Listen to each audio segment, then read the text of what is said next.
Here is something the mining companies will never say into a microphone. Even if the price of silver doubled by the end of the month, they could not dig much more of it out of the ground. Not this year. Probably not next year either. The metal you keep hearing about is trapped, and almost nobody watching the financial channels understands why. If you own silver right now, or you have been thinking about it and holding back because the price keeps jumping around and you are not sure whether you missed it, I want you to hear this clearly. What has silver sitting right on the edge is not some chart line or some trader's guess. It is a plumbing problem, a supply problem so deep and so stubborn that no amount of demand can fix it fast. And that, more than anything you will read this week, is the real story behind the title that brought you here. So let me pay off the click right now before I prove a single thing. Silver is on the edge because the world cannot simply make more of it when it needs more of it. Here is the fact almost no retiree knows. Most of the silver pulled out of the earth every year is not mined on purpose. It comes up as a leftover, a byproduct of digging for copper, for zinc, for lead. The big mines of the world are chasing those other metals, and the silver just happens to ride along in the same rock. Which means the amount of silver the world produces is decided by how much copper and zinc the world wants, not by how much silver the world wants. Sit with that for a second, because it changes everything. Think about what that actually means for the price. In almost every market you have ever known, high prices fix shortages. Coffee gets expensive, farmers plant more coffee. Oil gets expensive, drillers drill more wells. The high price is the cure. But silver breaks that rule, and it breaks it in a way that is almost unfair to the ordinary investor who does not know the mechanics. When silver gets expensive, the men who run the big copper mines do not care. Silver is a rounding line on their books. They are not going to blast open a whole new copper operation, spend years and a fortune permitting it, just to capture a little more silver on the side. So the price can climb and climb, and the supply just sits there, stubborn, barely moving. The cure that fixes every other market does not arrive. And that is not even the part that makes this dangerous. The part that makes it dangerous is what is happening on the other side of that stuck supply, on the demand side, at the exact same time. In my years around the gold and silver world, I have learned to watch the quiet numbers, the ones that do not make headlines. And the quiet number here is that the world has now run short of silver for years in a row. Year after year, more silver has been used up than has been dug out of the ground. That gap gets filled by pulling metal out of storage, out of vaults, out of the above-ground stockpiles that took decades to build. You cannot do that forever.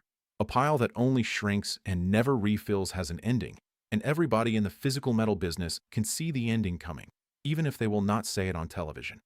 Now stack the demand on top of the stuck supply, because this is where it gets almost strange. Silver is not just something you put in a coin or a bracelet anymore. It is in the guts of the modern world. It is the best conductor of electricity there is, and every solar panel going up on every roof and every field needs a real, physical slug of it. The build-out of electricity, the data centers, the whole electrified economy the whole world is racing toward. It runs on silver. And here's the cruel twist for anyone hoping supply catches up. Most of that industrial silver is gone for good once it is used. It gets spread so thin across a panel or a circuit that pulling it back out costs more than the silver is worth. So we say gold is hoarded and silver is burned. The gold, ever mined, mostly still exists, sitting in vaults. The silver gets scattered and consumed. Demand that never comes back, meeting supply that cannot grow. That is the edge in the title. That is where we are standing. And the demand is not slowing down anywhere I can see. Every new field of solar panels, every wave of electrification, every data center feeding the hunger for computing power, they all reach for the same small stream of metal that the mines cannot widen. You do not need a forecast to feel the pressure in that. You just need to notice that the line of buyers keeps getting longer while the tap stays the same size. Let me name who does not want you to understand this, because you deserve to know who is on the other side of your trade. The big trading desks and the bullion banks make their living on churn, on you getting scared and selling, on you doubting and sitting on the sidelines. A frightened retiree who dumps his silver into a dip is their favorite customer. And the financial media, the channels that need you tuned in and anxious, they will show you a red arrow and a scary word and never once explain the byproduct problem to you. Because a calm, informed holder is no use to anyone who profits from your fear. The mechanics I just walked you through are not secret. They are just quiet. And quiet is where the real money hides. Let me bring this down out of the clouds and put a face on it. I think about a retired machinist I have in mind. A man who spent 40 years making parts to 1,000th of an inch, who understands physical things in his hands better than any trader ever will. When you explain to a man like that the silver in a solar panel does not come back, that the mine cannot just make more because it is really a copper mine, he gets it instantly. He does not need a chart. He has spent his life around raw material and machines, and he knows in his bones that you cannot conjure a metal out of nothing just because the price went up. That is the person this story is for, not the day trader, the builder, the saver, the man or woman who did everything right and just wants to protect what they spent a lifetime earning. And protecting it is exactly where I want to stop for a moment, because this is the point where understanding turns into action. If everything I just told you is true, that the supply of silver is structurally stuck while the demand for it structurally climbs, then the sensible question for you is not what is the price this week? The sensible question is, how do I own a piece of something the world cannot easily make more of, inside the retirement account I already have, without creating a tax mess for myself? That is exactly what we put together for you. We made a free guide. It is called the Retirement Wealth Protection Guide, and it is written for American retirees with $100,000 or more in a 401k or an IRA who want to protect and diversify their hard-earned wealth. And here is the fact I want bridging you into it, because it tells you who already thinks this way. The central banks of the world have been buying gold at a record pace, 3 years running, more than double what they bought in the years before. The most powerful, best-informed money on the planet is quietly moving into hard metal. And the guide walks you through how an ordinary retiree can move a portion of what they already have into physical gold and silver inside their existing account, without taxes and without penalties. This is not just for insiders. If you have $100,000 or more in any retirement account, this is for you. If you are watching on your television, just scan the QR code on your screen. If you are on your phone or your computer, go to readfamilyguide.com. From our family to yours, no obligation and nothing to buy. Now, let me be honest with you, because a man who only tells you the good half is a man you should not trust with your retirement.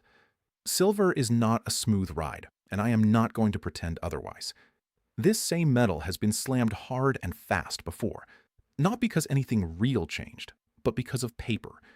There was a stretch not long ago when the exchange raised the cost of holding a silver position over and over in a matter of days, and the price fell roughly a third, even though not 1 ounce of real supply appeared and not one solar panel stopped needing silver.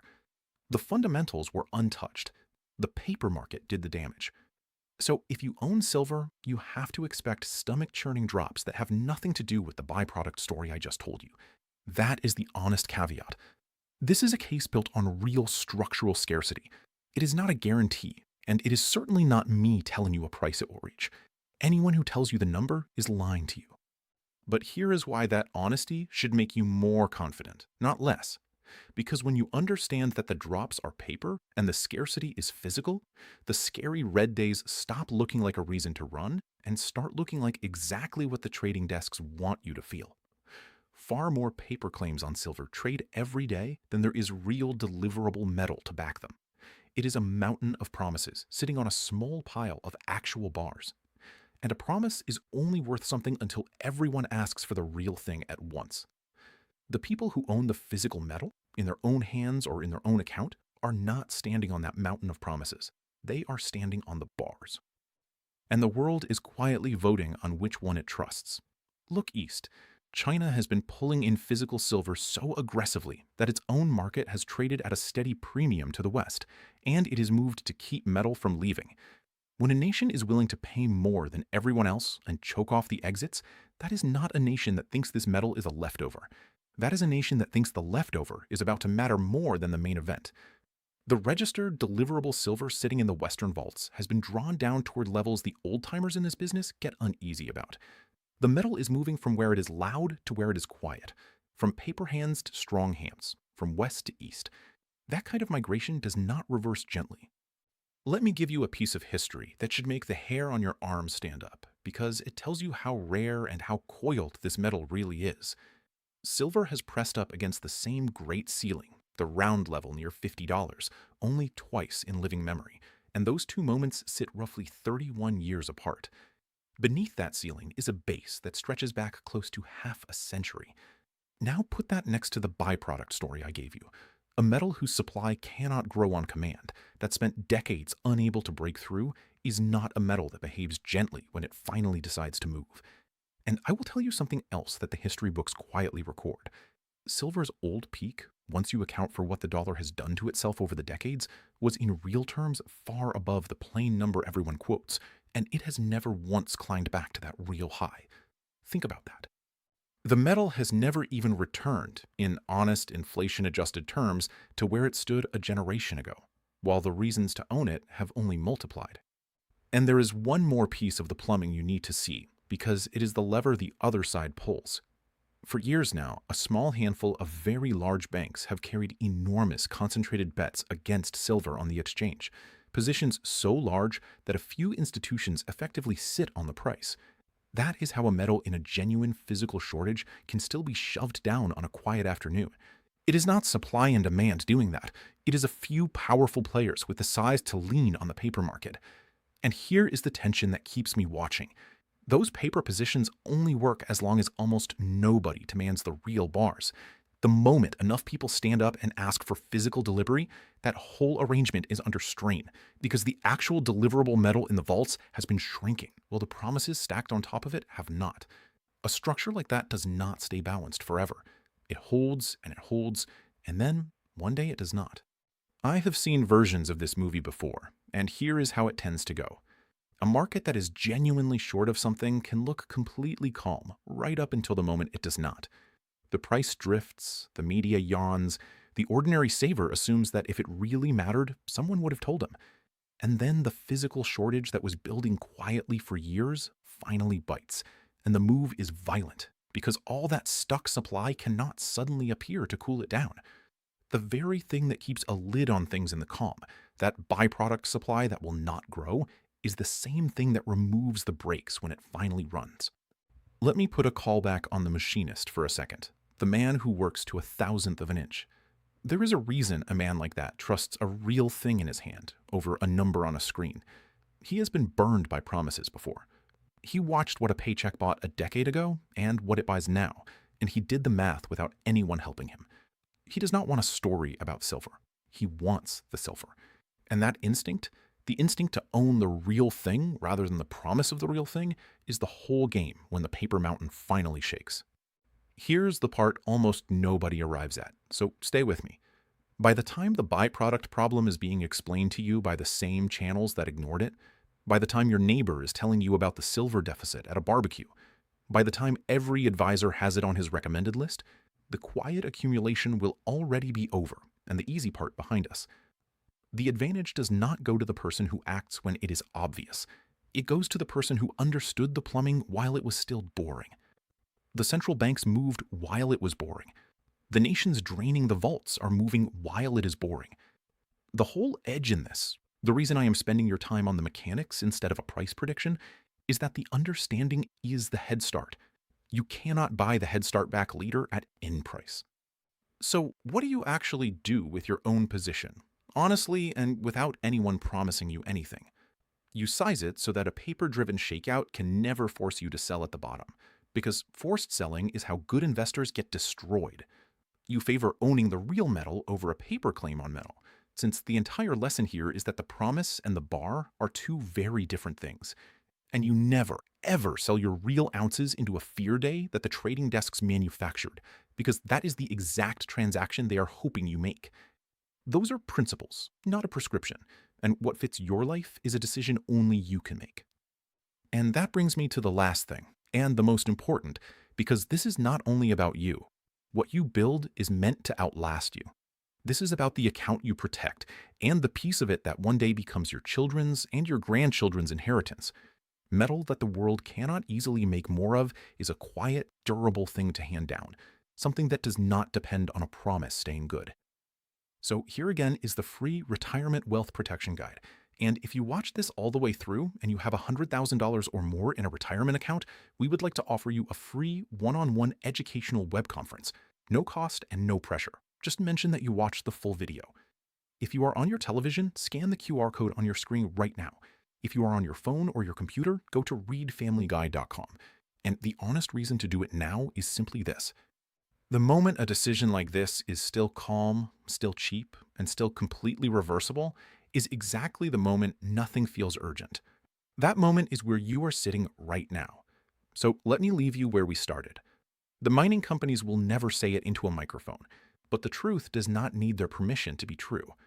The world cannot simply make more silver when it wants more silver. The demand only grows, and the used metal never comes back. And the biggest, best informed money on earth is quietly moving while the crowd looks away. That is what it means to be sitting on the edge. The only real question is which side of it you want to be standing on when the quiet finally ends. From our family to yours, take care of what you built.